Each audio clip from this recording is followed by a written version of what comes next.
L'endométriose est une maladie chronique gynécologique qui touche une personne menstruée sur 10 en France et ça, c'est que les cas qui ont été diagnostiqués puisque c'est une maladie qui a été pendant très longtemps ignorée et c'est pour ça qu'aujourd'hui, on voulait discuter avec quelqu'un qui est concerné et qui va nous partager son vécu. Donc on est avec Florence.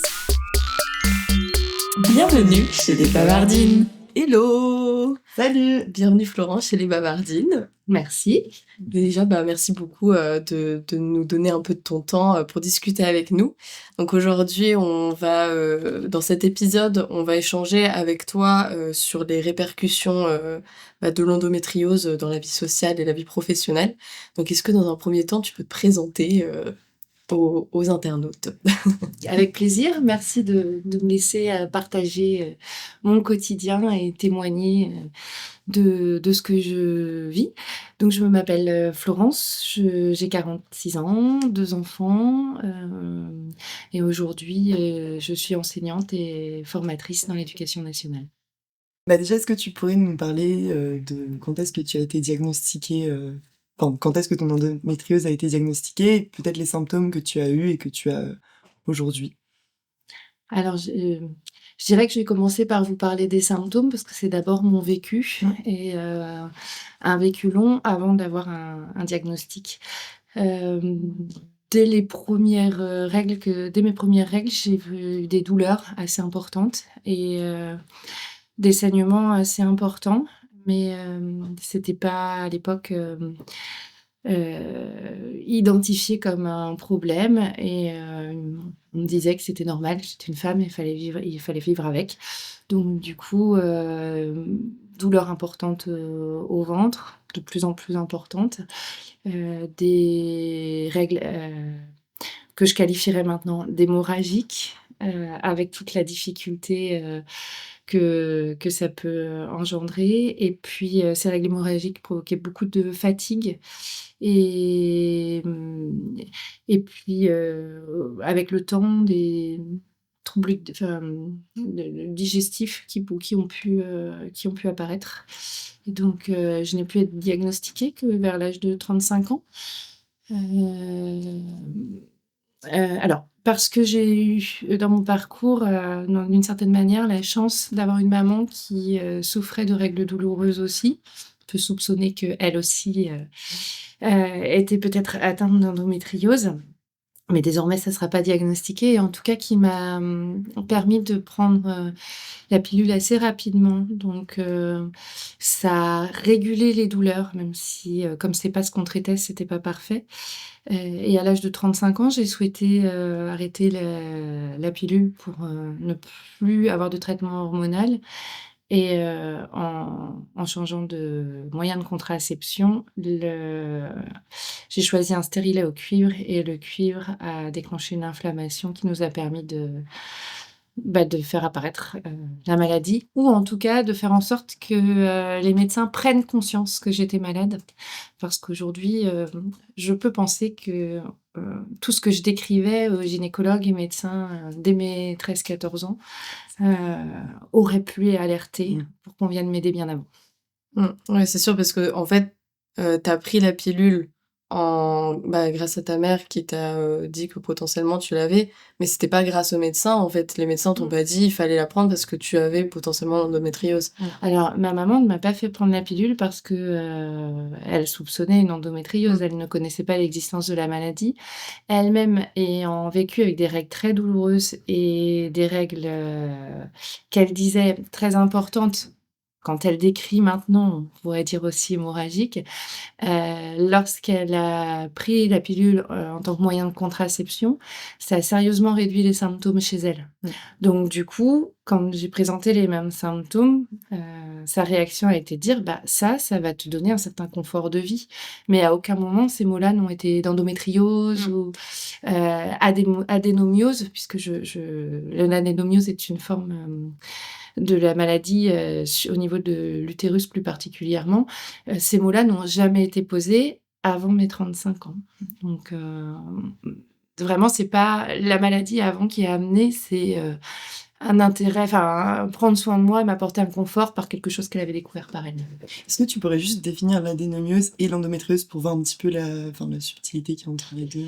Alors l'endométriose, c'est, le fait que des cellules, de l'endomètre qui devraient se développer, sur la paroi utérine, se développent à l'extérieur de l'utérus, dans sur des organes comme, la vessie, les ligaments qui tiennent la vessie, c'est mon cas, mais ça peut être, les ligaments qui tiennent l'utérus, ça peut être aussi le côlon, d'où des problèmes, qui viennent après sur le transit.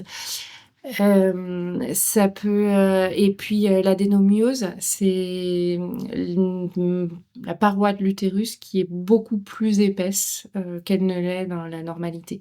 Ce qui explique les règles hémorragiques, c'est-à-dire que l'endomètre qui se forme, heu, est très, très, très épais. Donc au moment où de manière naturelle, il se défait, il se défait de manière très importante avec, une grande perte de sang. Alors que pour l'endométriose, quand l'endomètre se défait, il se défait dans la cavité, autour des organes et donc du coup, il faut que l'organisme l'élimine sur le même principe qu'un hématome, lorsqu'on se cogne, par exemple. Et est-ce que l'une va avec l'autre ou ça peut être complètement indépendant? Tu peux avoir l'adénomiose et pas l'endométriose ou... Alors l'adénomiose, c'est une forme d'endométriose. On peut souffrir d'endométriose sans souffrir d'adénomiose. De ce que je sais, fréquemment, quand il y a, endométriose, il y a adénomiose et si on se rend compte qu'il y a adénomiose, de fait, il y a une endométriose. Comment tu gères les crises, brutales? Parce que j'imagine que parfois ça peut arriver un peu sans prévenir. Comment ça se passe, au quotidien? Alors, toutes les femmes, le vivent pas peut-être comme moi. De mon côté, la pathologie s'accompagne de règles, complètement anarchiques. Donc effectivement, c'est un coup de soudain parce que, je vais pouvoir avoir, mes règles, 15 jours après les dernières, mais ça peut aller aussi jusqu'à 2 mois. Donc j'ai quand même dans mon corps un certain nombre je sens un petit changement physiologique et je sens des éléments comme le ventre qui gonfle, comme un changement d'appétit, des maux de tête qui me laissent, penser que, ça va basculer d'un coup. Et effectivement, à ce moment-là, quand mes règles commencent, j'ai, des douleurs importantes, au niveau du ventre, qui sont difficiles à supporter et où je ne trouve que peu de réconfort. Le paracétamol ne fait aucun effet. Donc on proposait du passe-fond, mais c'est pour des contractions musculaires et c'est pas ma problématique, donc ça ne faisait pas d'effet. La seule chose que je peux faire qui me soulage, c'est m'allonger, au calme, bouger peu et alors ce qui me soulage, moi, c'est mettre du chaud sur mon ventre. Je sais que d'autres, c'est plutôt du froid, mais voilà, pour moi, c'est du chaud et donc du coup, ça rend la vie compliquée parce que, quand on est dans sa vie professionnelle, alors comme c'est anarchique, je peux pas le prévoir. Ça peut tomber un week-end et là, je suis contente, ça me gâche mon week-end, mais au moins je peux m'allonger et me mettre au calme. Lorsque ça tombe la semaine, au niveau de la vie professionnelle, c'est compliqué. Il faut arriver à gérer. Hem, alors je pourrais choisir de m'arrêter, mais faut quand même avoir en tête que, j'ai des règles qui durent, 1 semaine à 10 jours, que ça peut revenir tous les 15 jours ou tous les mois. Si je commence à choisir de m'arrêter pour me reposer et me préserver eh bien, ça envahit totalement ma vie professionnelle et sociale. Je fais le choix de vivre avec la douleur et de trouver des alternatives. Alors pour la petite histoire, ça m'est arrivé d'aller à des rendez-vous avec une bouillotte cachée dans le pantalon sous un grand pull. Ouais. Je le dis pas et j'essaye que ça passe inaperçu. C'est pas arrivé trop souvent, mais ça peut aller, jusque-là pour continuer à vivre socialement et pas être, bloquée par cette forme de handicap quelque part. Ouais, c'est ce que j'allais dire. En fait, c'est vraiment un handicap quotidien parce que, ça peut venir comme ça, tu peux pas gérer, quand tu es au travail. Enfin, ça doit être hyper compliqué. Et justement, on avait cette question, en fait, qu'est-ce que tu mets en place, à part la bouillotte, du coup, dans le pantalon, pour te soulager, en fait, au quotidien, dans cette vie professionnelle? Est-ce que tu as réussi à mettre des choses en place aujourd'hui? Alors, selon les métiers et professions que j'ai exercés en tant qu'enseignante et formatrice, ça a été plus ou moins compliqué. Lorsque j'étais en classe, c'était le rythme étant, fixe et au quotidien, c'était difficile, de trouver des alternatives. Donc je restais plus assise, plus au calme. C'est sûr que j'étais beaucoup moins, active tout en essayant de ne pas faire en sorte que ça pénalise l'activité de mes élèves, hein, d'autant que j'étais en maternelle, donc avec des petits loups qui bougeaient beaucoup. Bon, après c'était une question d'habitude et ça se faisait bien. Dans ma carrière, je suis devenue formatrice après avec, une possibilité d'un emploi du temps beaucoup plus souple et donc j'ai pu alléger des journées, heu, être plus au calme, télétravailler et ça m'a vraiment soulagée. Le fait de pouvoir, tout simplement suivre une visio professionnelle, heu alors que personne ne se rendait compte que j'étais tout simplement, sur un lit, adossée à un oreiller avec, du chaud sur le ventre, hein, ma chère bouillotte, Toujours. qui me soulageait. Le fait d'être au repos, de bouger de ne plus bouger, pardon, ça a vraiment, changé ma vie, parce que ça me permettait de continuer le professionnel, hein, avoir des règles hémorragiques et mal au ventre, ça n'empêche pas de travailler, ça n'empêche pas de réfléchir, ça n'empêche pas de participer, au collectif et donc de le faire, tout simplement dans un cadre et contexte, heu, plus confortable pour moi, ça m'a permis vraiment de mieux vivre la maladie. Mmh. Et donc dans le côté social aussi, peut-être, parfois tu te retrouves, avec une crise brutale alors qu'avant ça allait enfin, quelques minutes avant ou quelques heures avant, ça se passait très bien. Comment tu gères ça? Peut-être les annulations parfois ou enfin, j'imagine que ça doit être aussi assez compliqué? Alors, oui, c'est quelque chose qui ne se voit pas, donc du coup, difficilement perceptible, par les autres. J'ai tendance à le partager assez facilement, mais c'est pas parce que je dis que je souffre d'endométriose et que je suis en difficulté que, la difficulté est comprise. On me dit: «Ah oui, je comprends», mais en fait, dans les actes, c'est pas toujours, le cas et moi aussi je comprends pourquoi, hein. C'est difficile de se projeter et savoir, ce que ça veut dire. Effectivement, quand j'ai trop mal au ventre, peut-être qu'avant j'ai un petit peu mal et je dis: «Oui, oui», par exemple avec des amis: «Je vais vous rejoindre ce soir» et puis finalement le soir, c'est pas tenable, donc je alors qu'en milieu d'après-midi, je vais dire que tout va bien pour moi, le soir, je vais abandonner tout le monde avec une incompréhension des fois que ça peut être un désintérêt ou autre. Je peux avoir des remarques comme: «Si tu as si mal que ça, pourquoi tu es là?» Ce que je disais tout à l'heure, l'équilibre entre, si je cède à la douleur, je ne fais plus jamais rien et ce plus jamais rien, ça peut être jusqu'à, 10 jours dans un mois, donc 1/3 du mois et c'est énorme dans une vie, c'est un temps très, très important. La difficulté aussi, alors là, ça me rappelle un peu mes années, lycée, parce que quand on nous autorise pas à sortir de cours pour, quand on le souhaite et que c'est difficile d'expliquer à tout le monde qu'en fait, la protection hygiénique déborde et que on risque d'en avoir partout. Et professionnellement, il y a peu de temps, c'est moi qui me suis pas rendu compte et c'est très, très inconfortable d'avoir sa chaise quand on se lève, qui est, maculée de rouge, de sang et donc et c'est encore tabou. Alors, on en parle plus facilement avec les femmes. Les hommes ont encore une réaction, où on voit bien qu'ils ont l'impression qu'on leur parle de quelque chose, qui les concerne pas, où on voit le corps qui se met en arrière ou le visage qui blanchit ou gêné, alors qu'à mon sens, c'est quelque chose, de normal et qu'on partage. Eux ont d'autres soucis que les miens et quand ils me parlent de prostate, je fais pas des bons. Mais bon, je peux comprendre, hein, c'est culturel aussi que ça soit tabou. Tout ce qui est gynécologique dans nos sociétés, au moins, reste encore quelque chose dont il est difficile de parler. Et du coup, c'est difficile d'exprimer ce qu'on vit. Et puis, c'est pas ce dont on parle non plus tous les jours. Et puis en plus, il y a ce côté tabou et il y a aussi le fait qu'on compare beaucoup les femmes avec les autres. Donc il y en a, par exemple, une qui va dire, moi, j'ai pas du tout de douleur lors de mes règles, ça va. Et du coup, on va dire, ah, bah, dans ce cas-là, toutes les femmes, ça va, leurs règles, c'est bon. Minimise un Ouais. petit peu C'est la qu'il y a douleur. beaucoup, ouais, il y a ce côté où on minimise beaucoup. Et donc je pense que c'est ça aussi, c'est que beaucoup de personnes ont du mal à se rendre compte ce que c'est l'endométriose, parce qu'ils vont minimiser encore une fois la douleur des femmes, parce que ça a été ça depuis toujours par rapport aux règles et aux douleurs de règles, je pense. Oui, et puis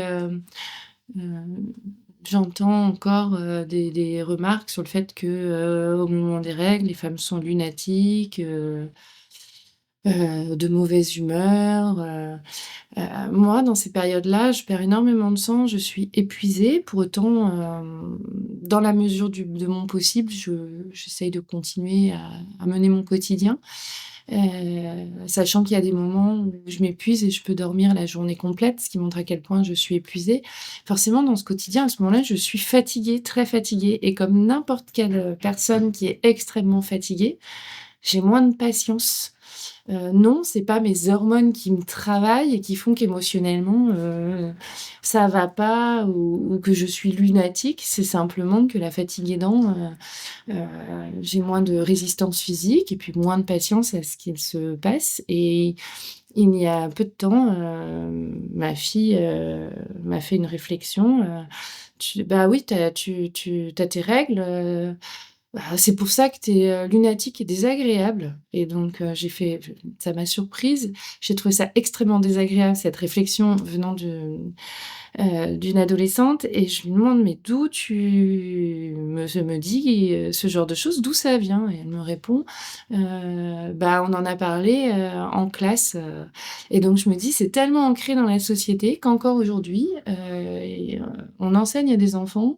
Donc il y a des jeunes filles, hein, dans cette classe, une trentaine d'enfants qui ont entendu que, quand on avait ces règles, on pouvait être, lunatique et d'humeur changeante. Heu ça m'aide pas. Mmh. Ça m'aide pas parce que je suis pas entendue dans le fait qu'à ce moment-là, c'est pas les hormones qui me travaillent, c'est juste que je suis fatiguée et que j'ai besoin qu'on regarde ma fatigue et qu'on voit comment m'aider à l'affronter. Et du coup, c'est extrêmement difficile à vivre. Donc là, je vous raconte quelque chose du quotidien à la maison.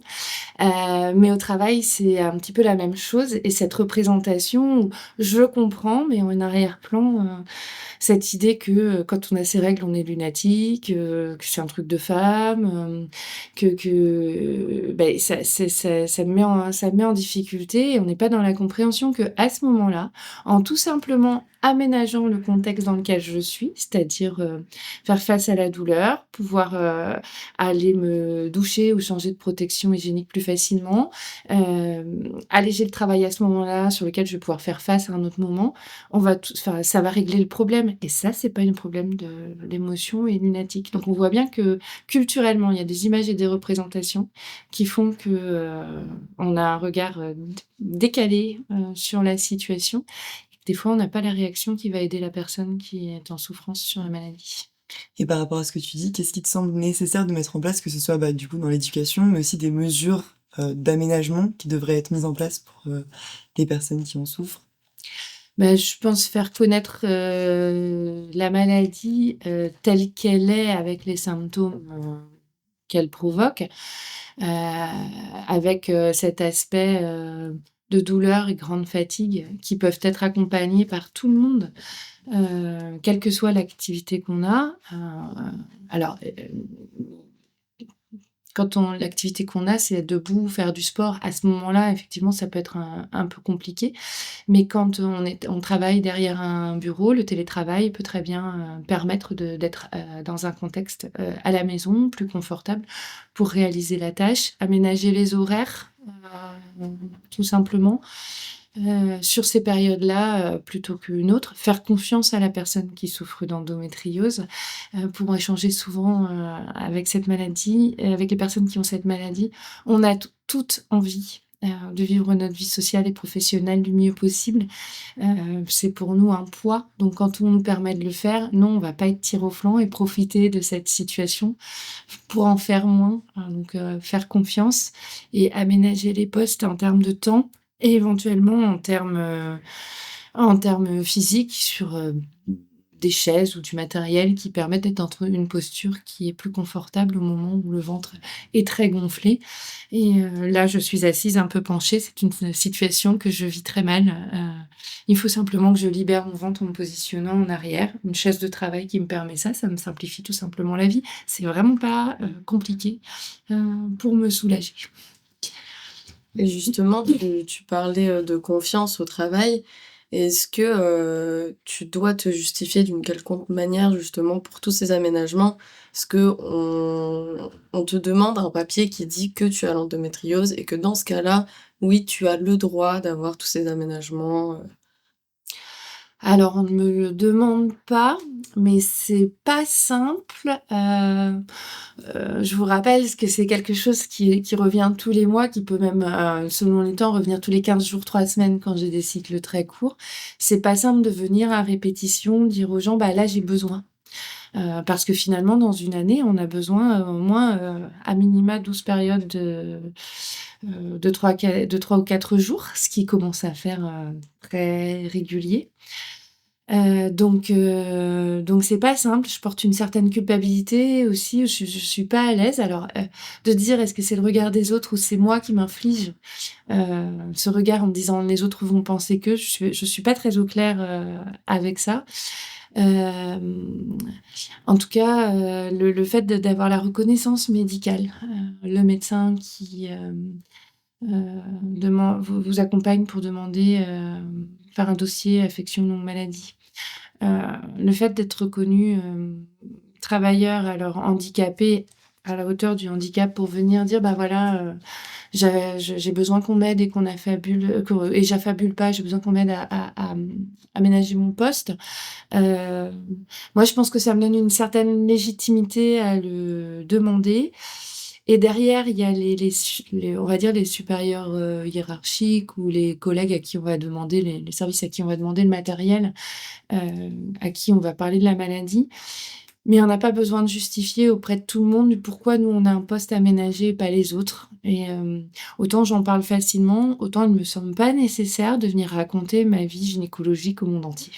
Une certaine mesure à avoir aussi.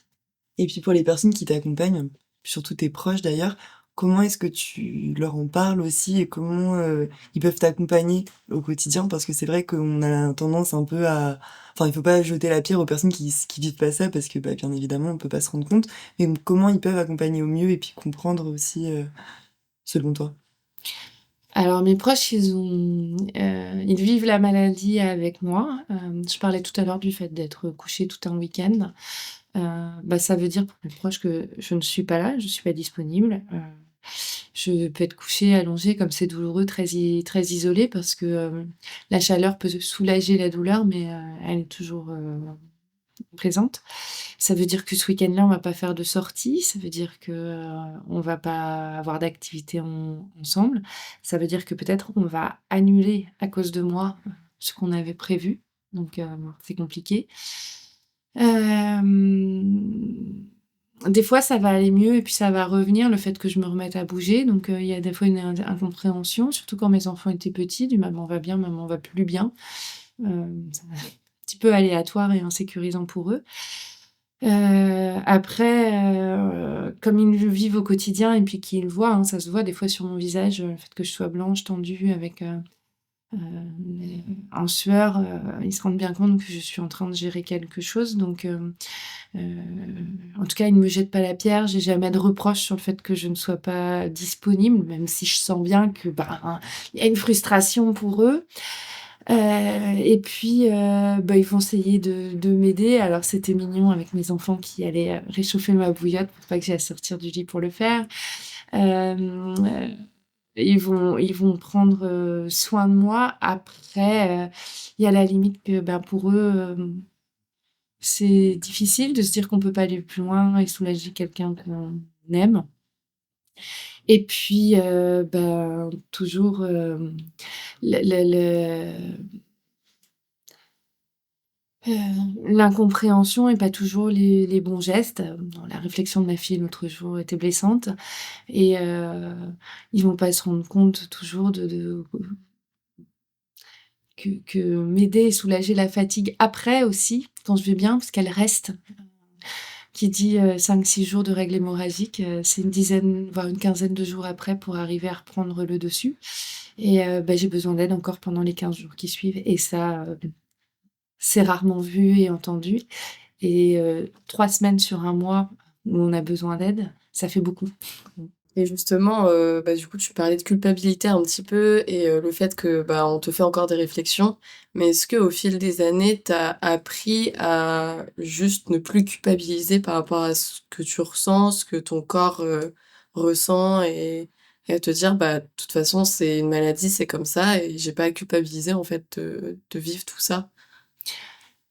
Alors, oui, au fil du temps, j'ai grandi avec, la maladie qui grandissait. Alors après, le fait d'avoir, eu le traitement, hormonal avec la pilule a fait que j'ai eu des périodes et d'autant plus une fois que ça a été diagnostiqué à 35 ans, là, j'ai 10 ans de période, où je n'ai pas vécu les symptômes de la maladie. Ça m'a donné aussi beaucoup de recul. Mais si je reprends ta question, au tout départ, en fait, on compare pas, entre personnes quelle est la quantité de sang qu'on perd quand on a ses règles. Heu, Moi, je croyais que ce que je vivais était normal et que c'était la normalité. Quand je le décrivais, on me disait: «Oui, bon, tu as des règles importantes». Non, c'était pas des règles importantes, c'était plus que ça.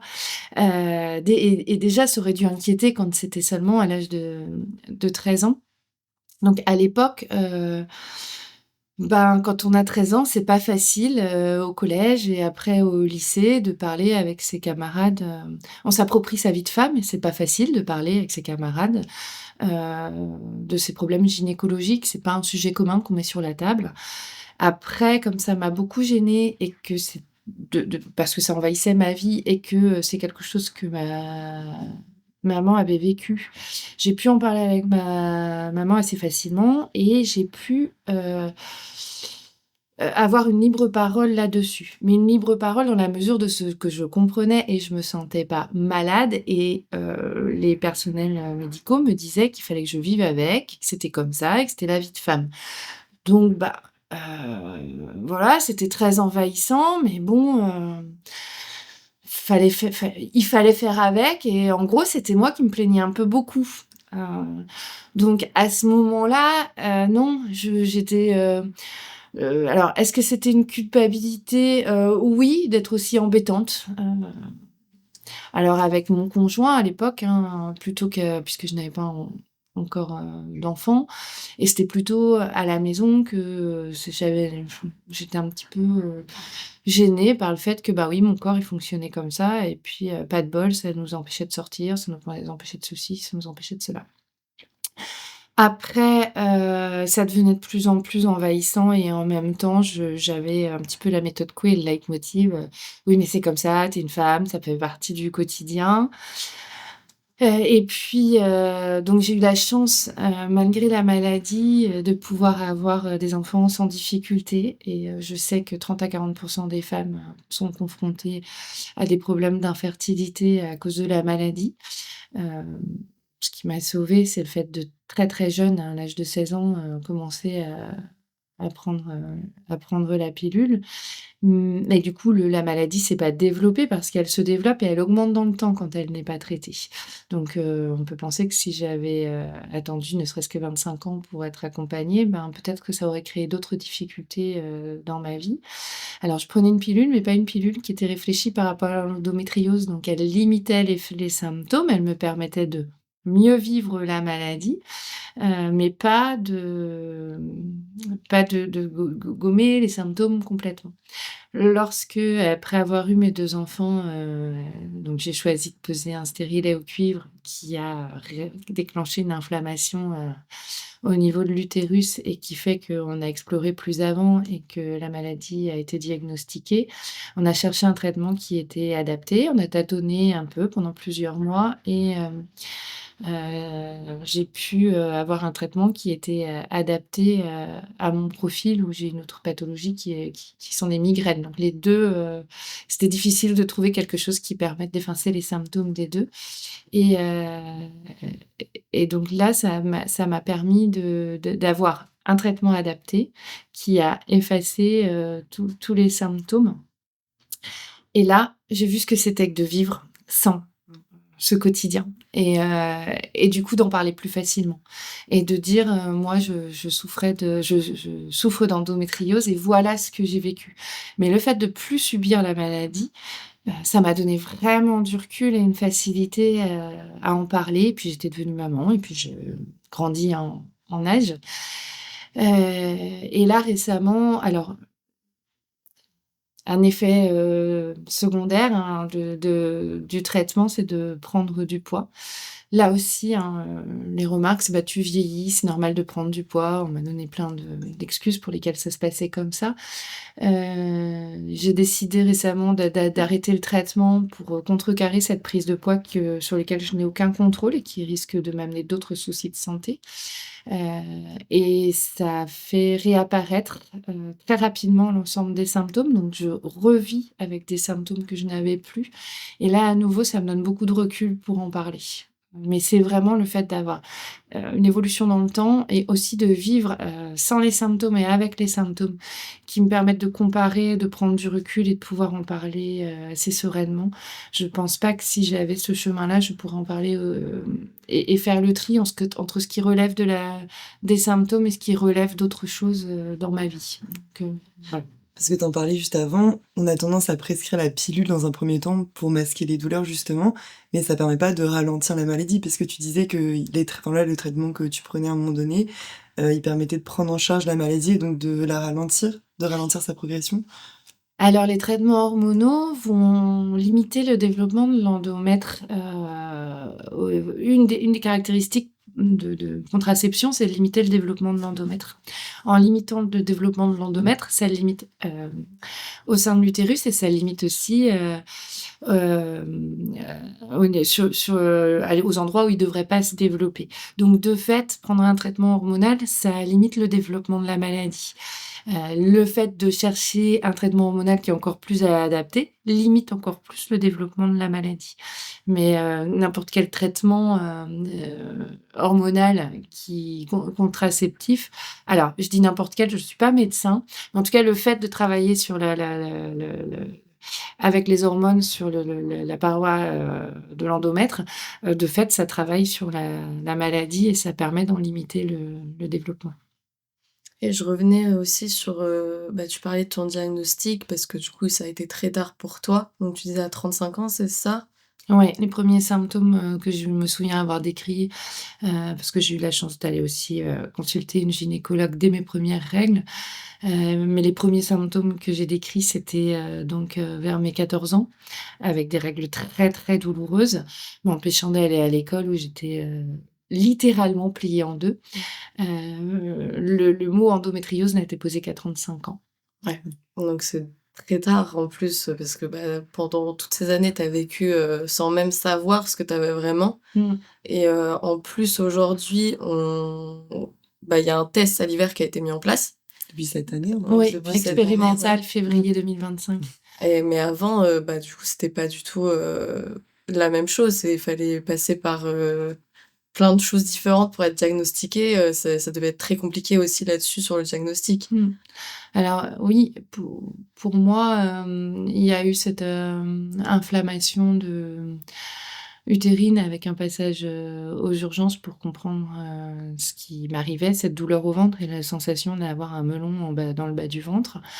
Après, il a fallu un rendez-vous gynécologique en urgence, sauf que, aujourd'hui, il y a peu de spécialistes, donc du coup, il a fallu attendre quelques mois avant de pouvoir avoir ce rendez-vous, où il y avait la suspicion que c'était bien ça, au vu de ce qui était arrivé en termes d'inflammation et puis, au vu de ce qui apparaissait à l'échographie. Pour confirmer le diagnostic, il fallait, une IRM, avec un centre spécialisé, pour lire l'IRM, être capable d'identifier, ces petites cellules d'endomètre qui viennent se disséminer un peu partout, qui n'est pas facile à voir. Donc, il faut avoir une formation aussi pour le lire. Donc il faut le temps que cette formation, elle diffuse et qu'il y a de plus en plus de personnes en capacité de lire l'imagerie médicale pour pouvoir le faire. Moi, j'ai eu la chance, d'avoir un centre pas trop loin de chez moi et d'avoir un rendez-vous, dans les 6 mois. Donc, Mmh. il a fallu presque 9 mois pour arriver à ce que le diagnostic soit clairement établi et après, même à l'imagerie médicale, on voyait pas bien sur, l'IRM. En tout cas, on distinguait sur les ligaments de la vessie, mais la quantité exacte, c'était pas très net et il aurait fallu, pour savoir exactement ce qu'il en était, heu, ouvrir et aller explorer. Moi, j'ai pas souhaité aller plus loin. Savoir que j'étais atteinte, pour moi, c'était déjà alors un soulagement, ça n'a rien changé à la situation, sauf à savoir qu'en fait, ce que je vivais n'était pas la vie normale d'une femme et qu'on était bien dans une pathologie. Et puis ça a permis de chercher le traitement. Mais au-delà, j'avais déjà 2 enfants, pas l'intention d'en avoir d'autres. À part si les traitements n'avaient pas permis de limiter le développement de la maladie et que ça avait empiré les symptômes, je n'ai pas vu l'intérêt d'aller plus loin et en accord avec ma gynécologue, on a choisi d'en rester là. C'est vrai qu'un test salivaire qui permettrait à des jeunes filles, dès 18 ans de pouvoir, savoir sans que ça soit invasif et que sans que ça soit trop long, hein, parce qu'il faut 10 jours entre le test salivaire Mmh. et la réponse à peu près, de savoir si on est atteint de la maladie et pouvoir être accompagné tout de suite, au niveau des symptômes, c'est révolutionnaire. C'est extrêmement, important et moi, je suis persuadée que pour moi, ça aurait tout changé. Si à l'époque, quand j'ai commencé à dire que j'avais très mal au ventre et que, et que je décrivais déjà une perte importante de sang, on avait pu tout simplement me proposer ça. Heu, le savoir à 15 ans et pas à 35 ans, je pense que ça aurait changé beaucoup de choses pour moi. Et puis surtout ne pas le savoir, suite à une urgence. Parce que tu Aussi. l'as appris d'une manière assez violente en plus parce qu'il s'est passé, ce qui s'est passé, alors que peut-être que s'il y avait pas eu ça, en fait, tu l'aurais pas su encore, peut-être aujourd'hui oui, mais tu l'aurais su encore plus tard Ça a été peut-être. encore retardé, ouais. Ouais. Mmh. Mmh. Bah, si je décris l'histoire de ma mère, tous les symptômes qu'elle décrit, sont très similaires aux miens et laissent à penser qu'elle souffrait de cette maladie. Heu, on le saura jamais parce que désormais, ménopausée, on n'ira pas chercher le diagnostic. Mais, moi, je suis persuadée qu'elle a vécu toute sa vie de femme sans jamais savoir qu'elle était atteinte de cette pathologie. Avec pourtant des symptômes très, très identifiés, comme des problèmes kystiques, comme des règles, aussi importantes que les miennes, comme, des douleurs, au ventre très importantes, comme des cycles irréguliers. Enfin, si on coche la liste de t c'est vraiment, sur la symptomatologie, ça questionne. Donc, oui, elle a vécu, elle, toute sa vie de femme sans pouvoir interroger en tout cas la maladie. Pour poser un mot dessus, c'est déjà, une grande avancée. Enfin, ça soulage un petit peu, je pense. Mmh. Oui, parce que d'abord on comprend ce qui nous arrive. Mmh. Moi maintenant je comprends pourquoi est-ce que j'ai très mal au ventre. Quand on me faisait prendre du Spasfon sur quelque chose qui agit sur le muscle lisse, sur de la crampe alors que c'est, du sang qui se enfin de l'endomètre qui se délite dans la cavité abdominale, c'est pas du tout la même chose, en fait et de comprendre pourquoi le paracétamol, ça fait aucun effet, de savoir que le repos et de pas trop bouger, ça soulage. Enfin, ça m'a aidé moi, à comprendre quoi faire pour me soulager et pourquoi ce que je faisais, me soulageait. Et puis maintenant, ben, je suis accompagnée, j'ai un traitement, c'est-à-dire une pilule qui n'est pas seulement un contraceptif, mais qui vient prendre en charge cette pathologie et qui me soulage totalement, de l'ensemble des symptômes. Alors, il y a la prise de poids, mais que on gère, mais du coup, c'est contrôlé et c'est plus quelque chose que je subis. Ça change tout. Et puis c'est comme tu disais tout à l'heure, c'est que tu as vécu avec les symptômes et maintenant sans les symptômes, enfin, quand tu prenais, la pilule et c'est vrai que, bah, ça aide beaucoup aussi à te dire: «Ah oui, c'était vraiment un enfer ce que je vivais tous les jours avec les symptômes» et j enfin, ça revient sur, cette culpabilité à te dire: «Bah non, en fait, je vis pas le quotidien de tout le monde, j'avais ce handicap tous les jours et c'était juste pas vivable». C'est ça, le fait de le savoir, heu, m'a permis de relativiser et de comprendre que, la maladie me mettait aussi dans une situation handicapante. Ça m'a fait du bien de le savoir aussi, ça m'a soigné mon estime de moi avec, la capacité à avoir pu pendant toutes ces années, faire front, garder une vie relativement normale et passer au-delà du handicap, sans le savoir et donc oui, oui, d'avoir posé un mot, c'est ça enl non seulement ça enlève de la culpabilité, mais ouais, je me suis dit que j'étais costaud quand même, ça fait du bien. Puis il y a l'idée de cet épisode aussi, c'était de pas culpabiliser les gens qui n'ont pas su réagir justement, face à une personne qui souffre de l'endométriose, mais de vraiment sensibiliser et que on puisse faire évoluer les choses et que dans la vie, sociale et professionnelle justement, bah, la personne qui souffre de cette maladie n'ait pas à se justifier, constamment et que les choses soient prises en charge en fait. Que, bah, justement les aménagements dont tu parlais et cetera, que ce soit plus pris au sérieux et c'est vraiment pas, cette idée de dire, «C'est pas bien, que vous ayez mal réagi aujourd'hui», mais c'est que justement on veut faire évoluer les choses et que maintenant, bah, on peut mieux comprendre ce qui se passe. On le vit pas donc on le comprendra jamais comme quelqu'un qui souffre de la maladie, mais au moins on sait qu'il y a des choses à faire pour soulager la personne dans son quotidien et dans sa vie, professionnelle. Ouais, alors déjà, on est entre, personnes qui souffrent de la pathologie, on ne sait pas toujours ce que vit l'autre parce que selon l'organe sur lequel, l'endomètre, se développe, on n'a pas les mêmes symptômes et puis le corps des uns et des autres réagit pas de la même manière. Donc, je pense qu'il y a pas 2 personnes qui souffrent d'endométriose qui vivent la maladie de la même manière, pour ces raisons-là. Donc,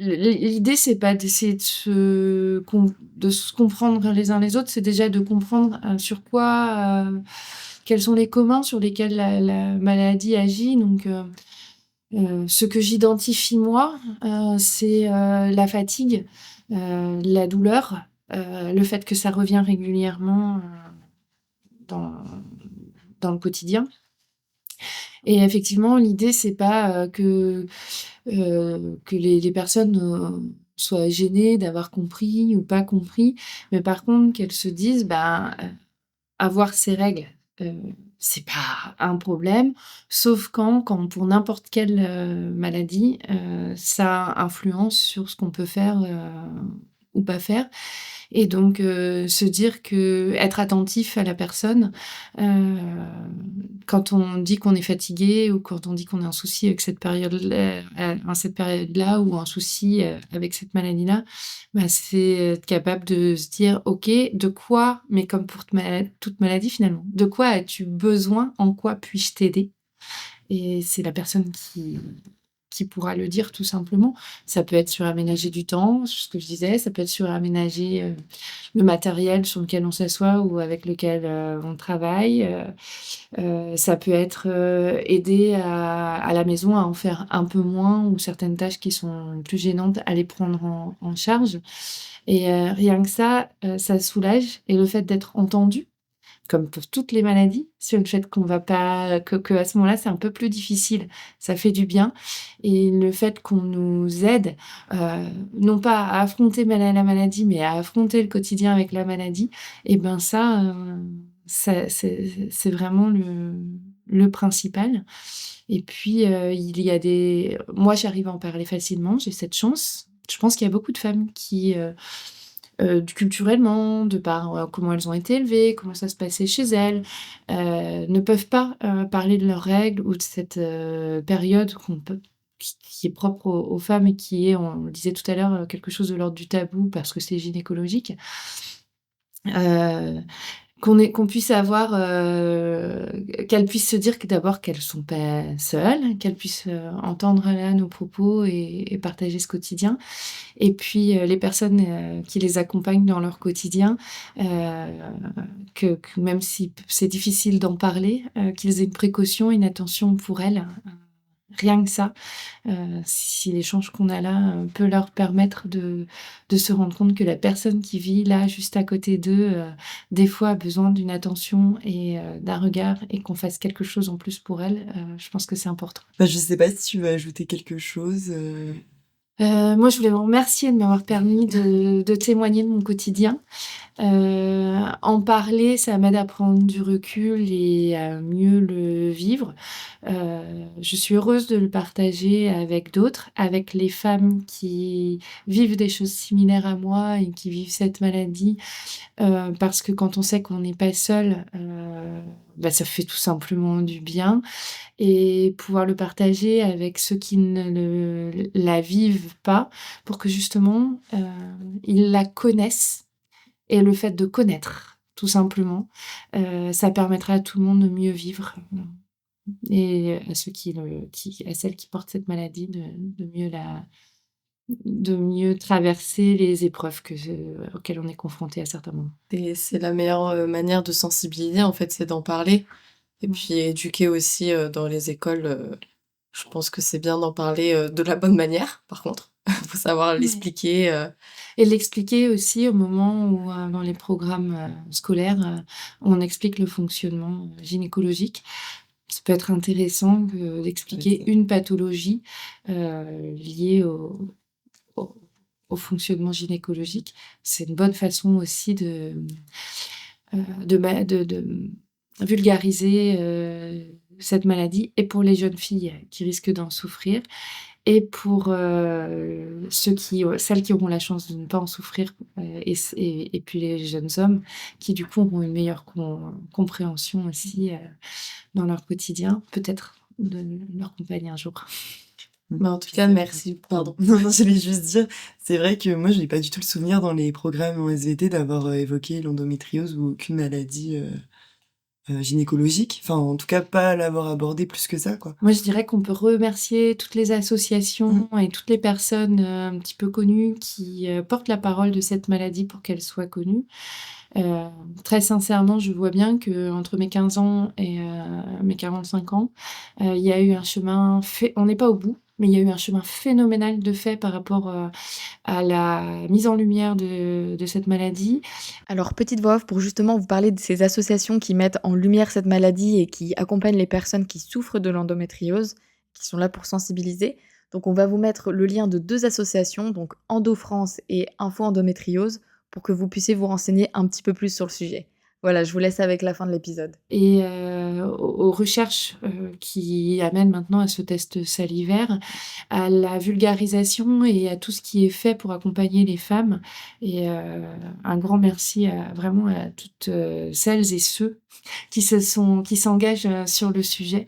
Là, c'est vraiment un exemple où on montre que quand on en parle, quand on s'engage, quand on s'y intéresse, les choses changent. Alors je le répète, on n'est pas au bout, mais quand même, il y a vraiment c'est énorme le chemin qui a été fait.